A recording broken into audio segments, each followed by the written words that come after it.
Mina soovitan Maria Joduni novellikogu Armastus, mis ilmus eestikeelsena Loomingu raamatukogus 2015. aastal. Novellikogu tõlge on valminud Soome Kirjanduse Teabekeskuse ja Soome Instituudi projekti tõlkijate meistriklass lõputööna. Nagu pealkiri ütleb, jutustavad need 9 lühilugu armastusest.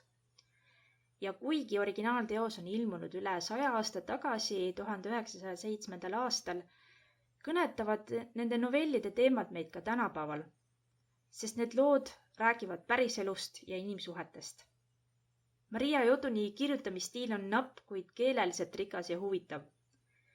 Tolle aja kriitikud pidasid tema loomingut siivutuks, eriti kuna tegemist on ju naisautoriga. Kummalisel kombel on Maria Joduni justkui unustatud klassik. Tema teoseid on nii eesti kui ka teistesse keeltesse suhteliselt vähe tõlgitud, kuid tema looming väärib lugemist, head lugemiselamust.